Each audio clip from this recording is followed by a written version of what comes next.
Good morning students. आज हम discuss करेंगे गैमेटोजेनेसिस पे। गैमेटोजेनेसिस आखिर होता क्या है? Simply the process of gamete formation is called gametogenesis. Gamete formation की जो प्रक्रिया है वही गैमेटोजेनेसिस कहलाता है। देखिए, अब लाइनिंग पर ध्यान दें। The primary sex organs, the testis in the mails and the ovaries in the females produce gametes. जो प्राइमरी सेक्स ऑर्गन है, मेल में टेस्टिस और फीमेल में ओवरीज, ये गैमेट को प्रोड्यूस करता है। Instance for example sperms and ovum respectively, यानी मेल में स्पर्म्स, फीमेल में ovum, bye the process called gametogenesis. जो एक प्रक्रिया है उसके थ्रू प्रोड्यूस होता है जिसे गैमेटोजेनेसिस कहते हैं। In testis the immature male germ cell spermatogonia produce sperms by spermatogenesis. Testis के अंदर जो इमेच्योर मेल जर्म सेल है स्पर्मेटोगोनिया, वो प्रोड्यूस करता है स्पर्म्स को स्पर्मेटोजेनेसिस के थ्रू। एक प्रक्रिया है स्पर्मेटोजेनेसिस जिसके अंतर्गत स्पर्म्स प्रोड्यूस होते हैं। और वो प्रोड्यूस कौन करता है? Immature male germ cells spermatogonia. That begins at puberty. Puberty के समय ऐसा होता है, स्टार्ट होता है। That begins at puberty. Puberty मतलब जब कोई भी पर्सन एडल्टनेस को गेन कर लेता है उसे प्यूबर्टी बोलते हैं। द स्पर्मेटोगोनिया, सिंगुलर स्पर्मेटोगोनियम होता है, present on the inside wall of seminiferous tubules, multiply by mitotic division and increase in numbers. जो स्पर्मेटोगोनिया है इसका सिंगुलर स्पर्मेटोगोनियम होता है। ये प्रेजेंट होता है inside wall of seminiferous tubule, seminiferous tubule के इनसाइड वॉल में, और ये मल्टीप्लाई करता है by mitotic division. Mitotic division के थ्रू मल्टीप्लाई करेगा और अपने नंबर को बढ़ाता है। Each spermatogonium is diploid. ये भी ध्यान रखना है, स्पर्मेटोगोनियम जो है डिप्लॉयड होता है, यानी 2n होता है,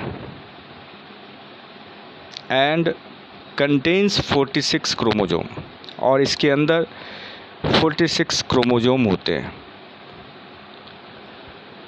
सम of the spermatogonia called primary spermatocytes. कुछ स्पर्मेटोगोनिया जो होते हैं प्राइमरी स्पर्मेटोसाइट्स होता है। पीरियडिकली अंडरगो मियोसिस, और जो मियोसिस की प्रक्रिया के तहत वो meiosis primary meiocytes spermatocytes periodically undergo meiosis, ये मियोसिस के थ्रू बनते हैं। Primary spermatocytes complete the first meiotic division, यानी रिडक्शन डिवीज़न होता है, leading to formation of 2 equal haploid cells called secondary spermatocytes. जो स्पर्मेटोसाइट्स हैं वो मियोटिक डिवीज़न होता है उसके अंदर, यानी रिडक्शन होता है, और रिजल्ट ये होता है जो 2 इक्वल हैप्लॉइड सेल बनते हैं, यानी नंबर ऑफ क्रोमोजोम हाफ हो जाते हैं, जिसे सेकेंडरी स्पर्मेटोसाइट्स कहते हैं।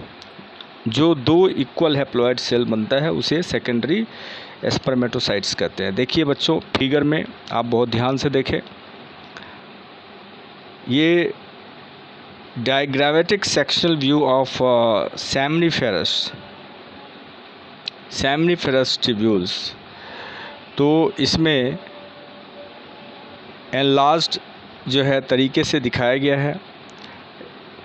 सबसे पहले स्पर्मेटोगोनियम, सर्टोली सेल्स भी है, प्राइमरी स्पर्मेटोसाइट्स भी हैं, और फिर सेकेंडरी स्पर्मेटोसाइट्स बनता है, और सेकेंडरी स्पर्मेटोसाइट्स के बाद स्पर्मेटिड, और जो मैच्योर होके स्पर्मेटोजोआ बनता है। बहुत ही अच्छे ढंग से यहाँ पे डायग्राम को दिखाया गया है फिगर 3.5 में। Diagrammatic sectional view of A seminiferous tubule enlarged. तो ये ध्यान में रखना है, स्पर्मेटोगोनियम, उसके बाद प्राइमरी स्पर्मेटोसाइट्स जो 2n यानी क्रोमोजोम नंबर जो है 46 ही रहेगा, सेकेंडरी स्पर्मेटोसाइट्स जिसमें हाफ हो जाएगा 23 क्रोमोजोम, और फिर स्पर्मेटिड जो इमैच्योर होता है, उसके बाद जो मेल गैमेट का रूप ले लेगा स्पर्मेटोजोआ। तो बच्चों यहाँ पे आप ध्यान दीजिए, लीडिंग टू फॉर्मेशन, ये तो हो गया haploid cells called secondary spermatocytes which have only 23 chromosomes each। Secondary spermatocytes में 23 क्रोमोजोम रहेंगे। The secondary spermatocytes undergo the second meiotic division to produce 4 equal.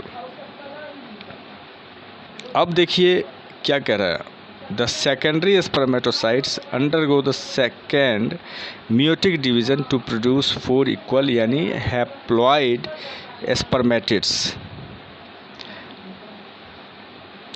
यहाँ पे कुछ जो है देखिए, यहाँ पे सबसे पहले ये जो है दिया हुआ है, primary spermatocytes complete the first meiotic division, reduction division होता है, leading to formation of 2 equal haploid cells called secondary spermatocytes. ठीक है, which have only 23 chromosome each, जिसमें 23 क्रोमोजोम होता है।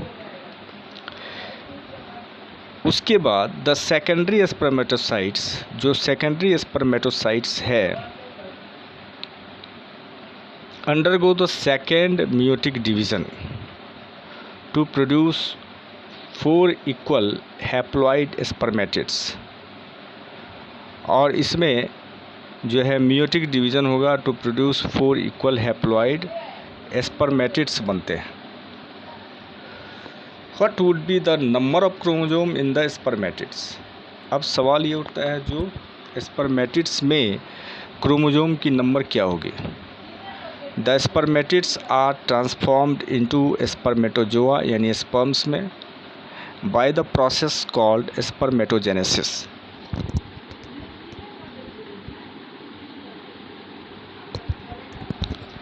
अब देखिए, द स्पर्मेटिड्स जो है ये ट्रांसफॉर्म हो जाता है इनटू स्पर्मेटोजोआ यानी स्पर्म्स में by the process called spermiogenesis.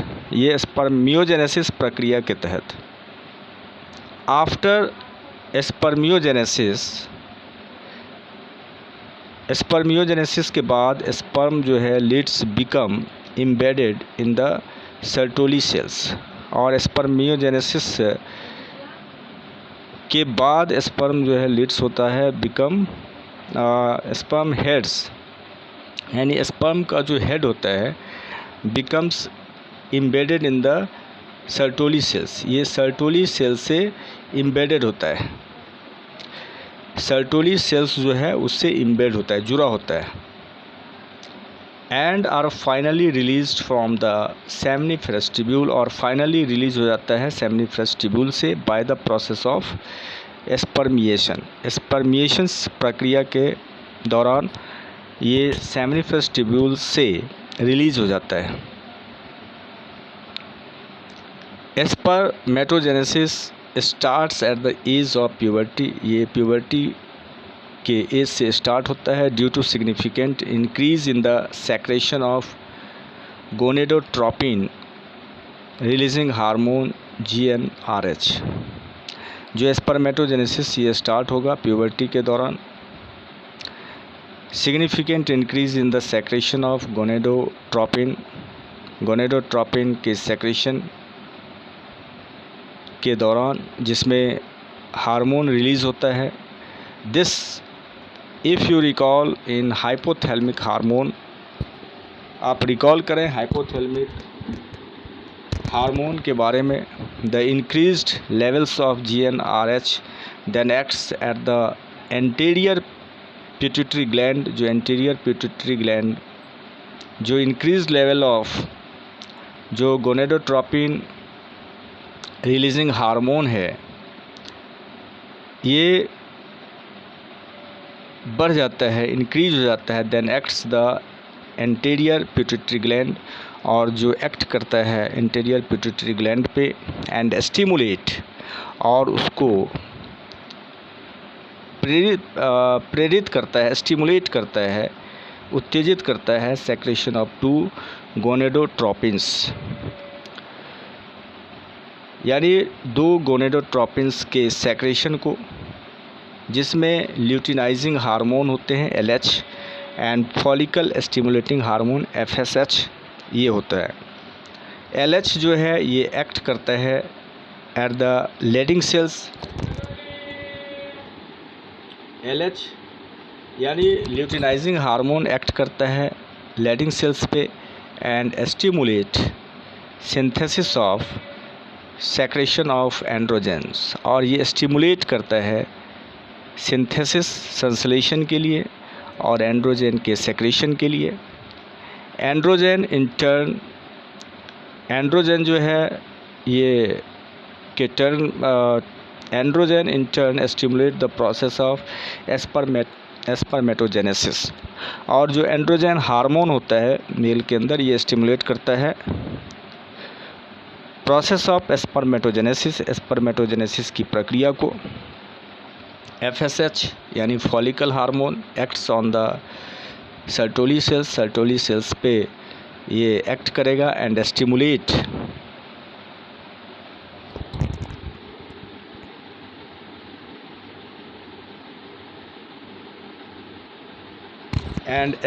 secretion of some factors which help in the process of